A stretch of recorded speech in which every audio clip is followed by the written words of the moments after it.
আসসালামু আলাইকুম প্রিয় দর্শক, আশা করি সবাই অনেক অনেক ভালো আছেন। আমি আল্লাহ তাআলার রহমতে অনেক ভালো আছি।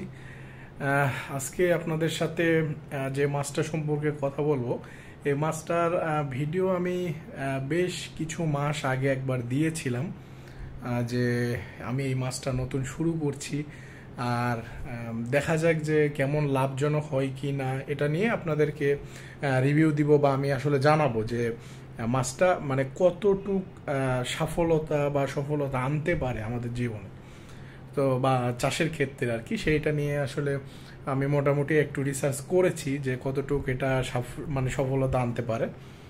তো যতটুক আসলে বুঝলাম, মানে আমি টোটালি পুরাটাই হতাশ হয়ে গেছি এই মাছটা পালার পরে আর কি, যে মানে এখান থেকে এক কথায় আমি কোনো রকম কোনো বেনিফিট পাইনি। হয়তো যারা এখান থেকে বেনিফিট পায় বা পাচ্ছে তারা হয়তো বা আমাকে এটা নিয়ে অনেক কথাই বলতে পারে, কিন্তু আমি মেইনলি এখান থেকে কোনো রকম কোনো বেনিফিট পাইনি বা কোনো মানে এক কথায় কোনো ফিডব্যাকই পাইনি, যেটা সত্যি কথা। তো টোটালি আসলে কাহিনীটা কি হয়েছে আমি সেটা সব কিছু ডিটেলসে বলবো।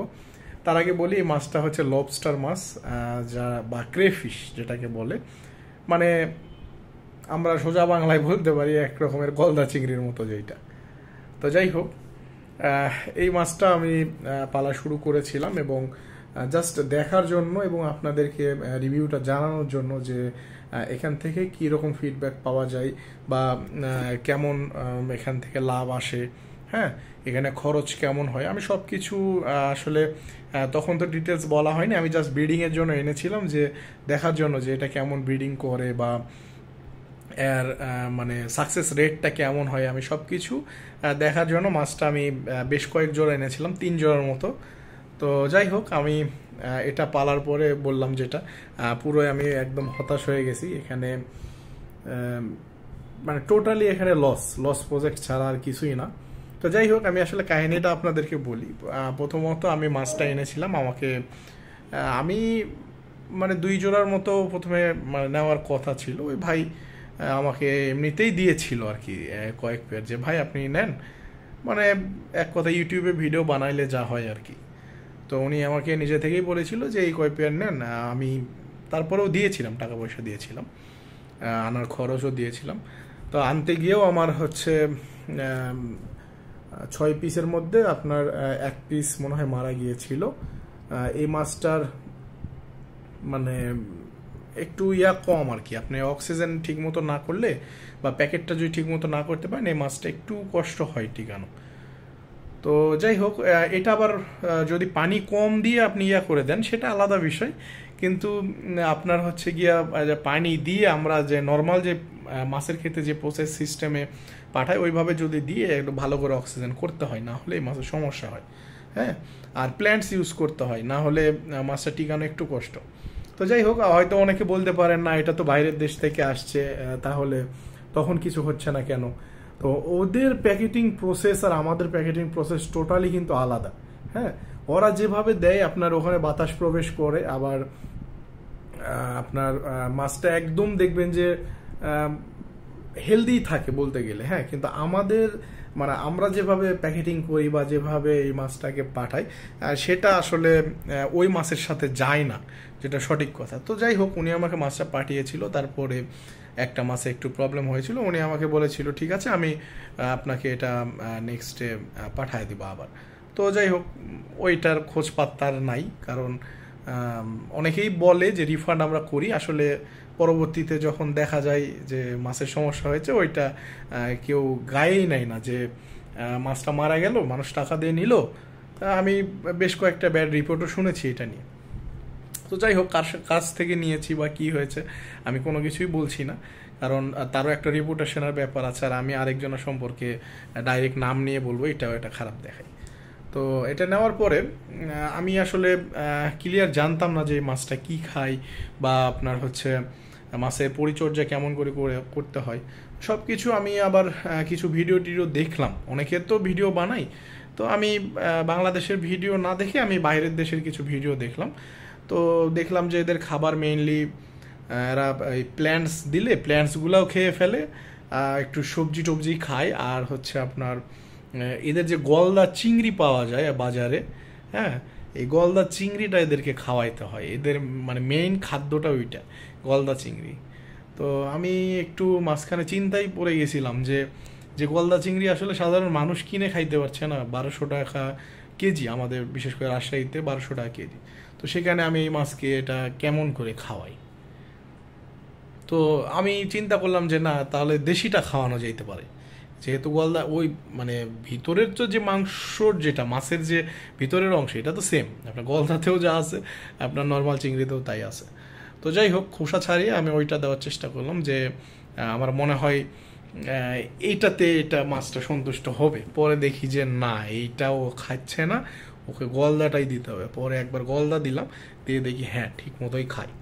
তো এমনিতে নর্মালি সবজি খাই, কিন্তু এটাতেই আসলে ওদের পেটটা যে মানে ভরা, যেটা হয় না যে আপনি ভাত খাবেন, আপনাকে ধরেন বিস্কিট দিয়েছে, এইরকম বিষয়টা। তো ওদের ক্ষেত্রে এরকমই হচ্ছিল। তো আমি দেখলাম যে মানে এখানে প্রচুর পরিমাণে আমার খরচ বেড়ে যাচ্ছে। তো তারপরে আমি খাবার দাবার দিয়ে আমি একদিন কি 2 দিনের জন্য গ্রামের বাড়িতে গিয়েছিলাম। যে গ্রামের বাড়িতে না কোথায় মনে হয়, সম্ভবত গ্রামের বাড়িতে যাওয়ার কথা, গিয়েছিলাম। বাসায় অন্য কেউ ছিল, খাবার দেওয়ার মতো ছিল, কিন্তু ওই ফিডটা দিয়েছে, মানে যেটা আমরা মাছের যে দানা খাবারটা দিই, সেই ধরনের বড় দানার একটা খাবার পাওয়া যায়, সেইটা দেওয়া হয়েছিল। তো দেখলাম যে ওটাও খাচ্ছে, হ্যাঁ। কিন্তু আমি যখন বাসাতে ঘুরে আসি, আসার পরে দেখি মানে ট্যাঙ্কের মধ্যে আরেকটা মাছ নাই। মানে আমার টোটাল মাছ কিন্তু একটা মারা যাওয়ার পরে ছিল 5টা, পরে দেখি যে আরও একটা নাই। তো তারপরে দেখলাম যে ওর মানে ওটা একটু সাইজের ছোট ছিল, তো ওর বডির দিকে অর্ধেক অংশ আছে, অর্ধেক অংশ নাই। পরে দেখলাম যে ওরা নিজেরাই নিজেকে খেয়ে ফেলছে, মানে এমন অবস্থা।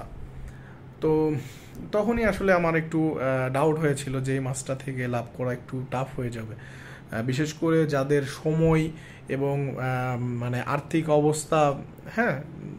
মানে আমি তো নর্মাল মাছের মতো করে পালার চিন্তা ভাবনা করেছিলাম, যে এর প্রতি যে এক্সট্রা করে কিছু আমার করতে হবে, সেইটা আসলে আমি চিন্তা ভাবনা করি নাই। তো পরবর্তীতে যে এই কাহিনী হবে, এটা তো আমি আসলে একদম মানে পুরাই শকড হয়ে গেছি যে মানে নিজেরাই নিজেকে কিভাবে খেয়ে ফেললো। তো যাই হোক, এরপরে আমি চিন্তা করলাম যাক, এই 2 জোড়া আছে, 2 জোড়াটা একদম বিগ সাইজের, এরা হয়তো বা ব্রিডিং করবে। তারপর দেখলাম যে না, মানে এমন একটা অবস্থা, ওটা ওইভাবেই পড়েছিল, আপনার ওই হাঁড়িতে যাচ্ছিল, ঠিক আছে, মাটির হাঁড়ি দিতে হয়, বগুড় দিতে হয়, সব কিছু দিয়েছি টোটালি, প্ল্যান্টস দিয়ে ভরে রাখতে হয়, আমি সেটাও করেছি। কিন্তু দেখলাম যে না, ওরা ভালো ব্রিডিং করছে না। তো এটা আসলে পানি সেট হওয়ারও একটা বিষয় থাকে। আমি যারা এক্সপার্ট ছিল আমি তাদের কাছ থেকেও কথা বলেছি, বলার পরেও সেই প্রসেসেই দিলাম, কিন্তু আমার হয় নাই ওইটা। তো যদি মনে করেন কেউ যে এইটা আমি বিজনেস পর্যায়ে নিয়ে যাব বা ব্যবসা করব এইটা নিয়ে, এটা আসলে খুব একটা লাভজনক হবে না। আবার হ্যাঁ ঠিক আছে, আপনি শখের বশে করতেই পারেন, আপনার একটা ট্যাঙ্ক আছে, আপনি ট্যাঙ্কের মধ্যে এটা করতে পারেন, আমি নিষেধ করব না, কিন্তু ব্যবসায়িক উদ্দেশ্যে করলে একটু লস খাওয়ার সম্ভাবনা বেশি। হ্যাঁ, তবে এটা আবার যাদের কপালে হয়ে গেছে, একবার সয়ে গেছে, তারা ঠিকই করছে, কিন্তু ওই আমরা নতুন বা নতুনভাবে করতে চাচ্ছি, হচ্ছে না, এই আর কি।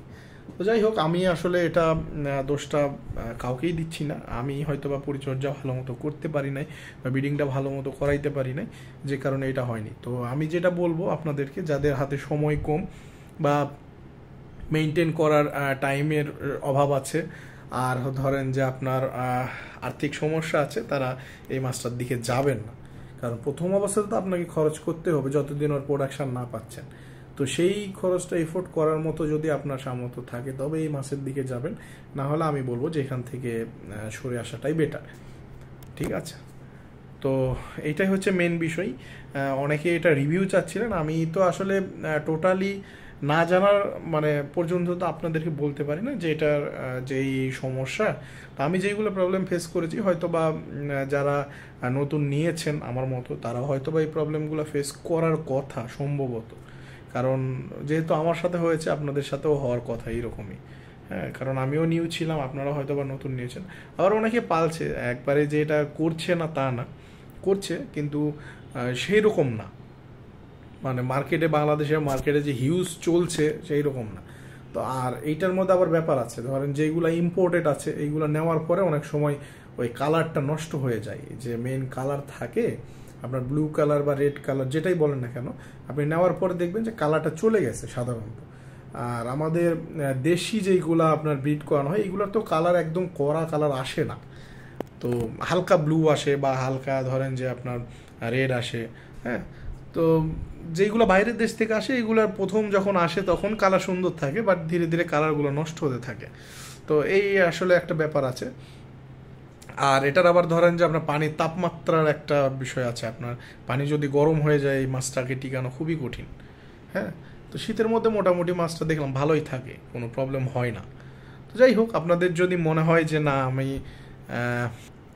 এই মাছটা নিয়ে কাজ করতে চাই তাহলে করতে পারেন, আর যদি মনে করেন যে না আসলে আমার হাতে সময় নাই বা মানি প্রবলেম আছে তাহলে এই দিকটাতে না যাওয়াটাই বেটার, মানে আমার যেটা আসলে ওপিনিয়ন আর কি।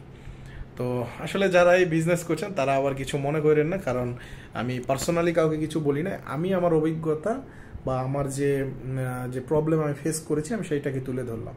এখন ডিসিশন যারা এই মাছটা নিয়ে বিজনেস করবেন বা করছেন, যারা করছেন তারা তো করছেন, যারা করবেন তারা অবশ্যই এই জিনিসটা ভেবে দেখবেন অবশ্যই। ঠিক আছে, আর ভিডিও আশা করছি রেগুলার ছাড়বো, কিন্তু সময়ের অভাবে সেভাবে ভিডিও করা হয় না, তো যে কারণে ছাড়তেও পারছি না। যাই হোক, চেষ্টা করব রেগুলার ছাড়ার, রেগুলার না হলেও অন্তত 2 দিন 1 দিন 3 দিন পর পর ছাড়ার। তো সেই পর্যন্ত সবাই ভালো থাকবেন, সুস্থ থাকবেন। আসসালামু আলাইকুম।